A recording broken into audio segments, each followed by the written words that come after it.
तो नेक्स्ट जो सिलेबस का पार्ट है उसमें रिसर्च के टॉपिक भी पूछे गए हैं। तो उसमें सबसे पहले आज हम करेंगे रिसर्च प्रोसेस।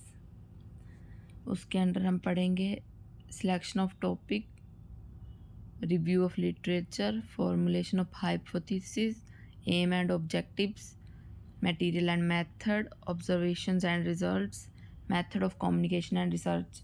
तो सबसे पहले तो क्वेश्चन इधर ही बन जाएगा इनके क्रम का, पहले पे हम क्या करेंगे, उसके बाद क्या करना चाहिए। तो इनकी प्रोसेसेस के बारे में इनका पूरा सीक्वेंस लर्न करना है। नेक्स्ट सबसे पहले हम करेंगे सिलेक्शन ऑफ द टॉपिक। तो सिलेक्शन, हमने टॉपिक्स जो सिलेक्ट करना है वो टॉपिक कैसा होना चाहिए, ठीक है। तो फाइनर्स क्राइटेरिया, अब एक और क्वेश्चन आया था कि स्मार्ट क्राइटेरिया जो है वो किससे रिलेटेड है। तो स्मार्ट क्राइटेरिया जो है वो एम और ऑब्जेक्टिव के अंडर आता है। तो अब क्वेश्चन आ सकता है कि जो फाइनर्स क्राइटेरिया है वो किससे रिलेटेड है, सिलेक्शन ऑफ टॉपिक से रिलेटेड है, रिव्यू ऑफ लिटरेचर से रिलेटेड है, एम एंड ऑब्जेक्टिव से रिलेटेड है, या ऑल ऑफ द अबव कुछ भी आ सकता है। तो किससे रिलेटेड है FINERs criteria, selection of the topics. जब भी हम कोई टॉपिक ढूंढते हैं तो मतलब एक फ़ाइन होना चाहिए, उसमें कोई भी मतलब डिस्ट्रप्शन या कुछ भी नहीं होना चाहिए। तो topic, selection of the topic should be fine. तो फाइनर्स क्राइटेरिया किससे रिलेटेड है, सिलेक्शन ऑफ द टॉपिक से। पहला क्वेश्चन इधर बनेगा। अब दूसरा, फाइनर्स की डेफिनेशन पूछी जाएगी। सिंगल सिंगल भी पूछ सकते हैं। एफ से क्या होगा, इधर आई कर लेना, आई से क्या होगा, एन से क्या होगा, ई से क्या होगा, आर से क्या होगा, ठीक। तो एफ से है फिजिबिलिटी, आई से है इंटरेस्ट, एन से है नोवेल्टी, फिर एथिकलिटी, एंड देन आर से है रेलिवेंस। तो ये याद करना ज़रूरी है क्योंकि फिजिबिलिटी की जगह वो कुछ और भी लिख सकते हैं। एफ से कुछ भी, लाइक इधर फिजिबिलिटी है, उधर लिख देंगे एफ से फाइन, फाइनर क्राइटेरिया का फाइनर ही लिख देंगे, ठीक। इंटरेस्ट की जगह इंटेलिजेंस, ये चेंज कर सकते हैं। इस रेलिवेंस की जगह रेलिवेंट लिख देंगे।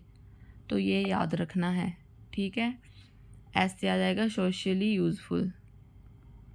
ये हो गया हमारा पहला selection of the topic. Then the topic should be fine. तो final criteria selection of the topic के साथ।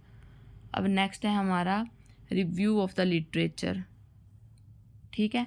जो हमने लिटरेचर से रिव्यू लेना है, तो कौन कौन सी सोर्सेज है जहाँ से हम जो वो देख सकते हैं, रिव्यू ले सकते हैं। तो इसमें तीन चीज़ें आती हैं। तो पहले प्राइमरी सोर्स, ठीक, दूसरा सेकेंडरी सोर्स, एंड तीसरा टर्शरी सोर्स। इसमें से क्वेश्चन बनेगा इधर से जो प्राइमरी सोर्स में जो एग्जांपल लिखे हैं। क्वेश्चन आएगा कि जो डायरीज़ हैं, थीसिस हैं, ये किसके अंदर आती हैं। तो पता होना चाहिए। जो सेकेंडरी और टर्शरी है वो याद कर लेना, बाकी जो बचा क्योंकि इसमें ज़्यादा लिखा हुआ है, ठीक है। तो वो सारा आ जाएगा प्राइमरी सोर्सेज के अंदर। जैसे ये आयु, JAIM, ये सारा किस में है, प्राइमरी सोर्स में। JIM मतलब journal of Ayurveda and integrated medicine, ये सारा प्राइमरी सोर्स के अंदर आएगा। अब सेकेंडरी सोर्सेज में क्या क्या है, review articles, systematic review, Meta analysis. Meta analysis पे फोकस कर लेना क्योंकि ये क्वेश्चन पहले आ चुका है कि मेटा एनालिसिस जो है वो कौन सा सोर्स है। तो दैट इज़ सेकेंडरी सोर्स, ठीक है। उसके बाद है टर्शरी सोर्स। इसमें encyclopedia, newspapers, text book, handbooks, इसमें इंसाइक्लोपीडिया आ चुका है, ठीक है। तो याद सारा रखना, न्यूज़पेपर, इंसाइक्लोपीडिया, टेक्स्ट बुक और हैंडबुक, ये किस में है, हमारा टर्शरी सोर्स में। तो इसमें क्या किया हमने, एक तो आयु और JAIM, journal of Ayurveda and integrated medicine, और जो सेकेंडरी में मेटा एनालिसिस पे ध्यान रखना, और जो टर्शरी है वो एनसाइक्लोपीडिया पे ध्यान रखना। लर्न ये सारे ही करने हैं, कुछ भी पूछ सकते हैं, ये पहले आ चुका है, क्या पता इस पर कुछ और आ जाए, ठीक। अब नेक्स्ट है हमारा फॉर्मुलेशन ऑफ हाइपोथेसिस।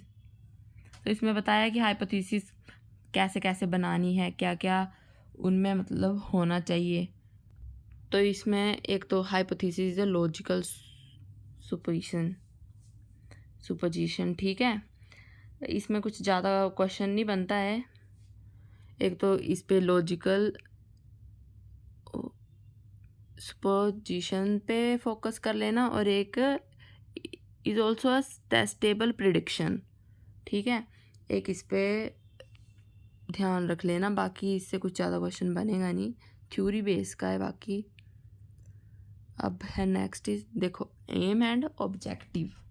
तो इसमें आ गया स्मार्ट। तो क्वेश्चन पहले क्या आया था, स्मार्ट क्राइटेरिया किसके साथ रिलेटेड है, तो किसके साथ रिलेटेड है, एम और ऑब्जेक्टिव के साथ। तो स्मार्ट की हमें डेफिनेशन पता होनी चाहिए। एस से क्या है, स्पेसिफिक, एम से मेजरेबल, ए से अटेनेबल, आर से रिलेबल और रेलिवेंट। अब हमने जो पीछे पढ़ा था क्या था वो, FINERs criteria, topic should be fine, ठीक है, वो उसके साथ रिलेटेड था। तो उस उधर जो है वो आर से क्या था, तो उधर आर से था रेलिवेंस, ठीक है, उधर आर से था रेलिवेंस, इधर आर से है रिलायबल और रेलिवेंट, उधर था रेलिवेंस। तो ध्यान रखना है दोनों पे, क्वेश्चन इन पे ही बनेगा क्योंकि आर इसमें भी है आर उसमें भी है, ठीक है। वैसे तो एस भी है उसमें, पर रेलिवेंस के मिलती जुलती चीज़ें हैं, तो इन पे फोकस कर लेना, ठीक है। और टाइम बाउंड, ठीक है, जो भी हम टॉपिक चूज़ कर रहे हैं न ज़्यादा लंबा होना चाहिए कि उसमें ही हम लगे रहें, टाइम वेस्ट हो जाए, ठीक है। उसके बाद इसमें इसके प्राइमरी ऑब्जेक्टिव्स और सेकेंडरी ऑब्जेक्टिव्स के बारे में बताया गया है। इतना नहीं पढ़ने की ज़रूरत है, आपने बस इसकी डेफिनेशन और इसके में क्या क्या मतलब है इनका वो याद रखना है, ठीक। अब नेक्स्ट है, हाँ, हम एम एंड ऑब्जेक्टिव के अंडर ही पढ़ेंगे इमराड। इसकी फुल फॉर्म भी आ चुकी है, तो फुल फॉर्म इसकी इसमें बस फुल फॉर्म याद रख लेना। इंट्रोडक्शन, एम से मटेरियल एंड मेथड्स, आर से result and observations, and D से डिस्कशन। ये AIPGT 2022 में भी आप पूछा गया है, तो क्वेश्चन अक्सर रिपीट होते हैं, तो पूछा जाएगा तो इमराड की डेफिनेशन पूछी जाएगी इसमें, ठीक है, तो वो याद रख लेना। अब नेक्स्ट है मटेरियल, ई पॉइंट है हमारा, मटेरियल एंड मेथड्स। इसमें क्या, इसमें या रीड करना होगा, एक बार कर लेना, इसमें कुछ खास क्वेश्चन बनेगा नहीं। तो ये जो हाईलाइट किया है एक बार ये देख लेना कि इसके अंदर क्या क्या आएगा, थेरेपेटिक प्रोसीजर्स, प्लेसिबोस, मटेरियल ही है ना ये, कि क्या क्या यूज़ कर सकते हैं हम, ठीक है, किस तरीके से यूज़ कर सकते हैं, वो चीज़ें आ जाएंगी इसमें, ओके। नेक्स्ट है ऑब्जर्वेशन एंड रिज़ल्ट। इसमें भी कुछ खास नहीं है, बस एक बार इसको रीड कर लेना। उसके बाद है हमारा last method of communication of research, ठीक है। तो डिस्कशन से, अब हम डिस्कशन करेगा कोई दो लोग साथ में तभी उसकी कम्युनिकेशन बढ़ेगी, तो उसकी ये थ्योरी है, एक बार रीड कर लेना, करनी होगी तो। वैसे इसमें से कुछ खास क्वेश्चन नहीं बनेगा।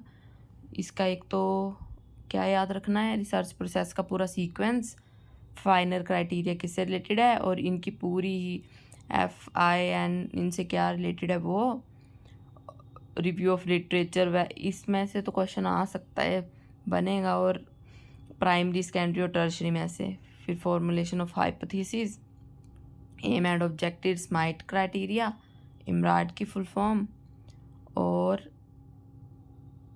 Material and methods and observation and results, और फिर लास्ट आ गया हमारा method of communication and discussion.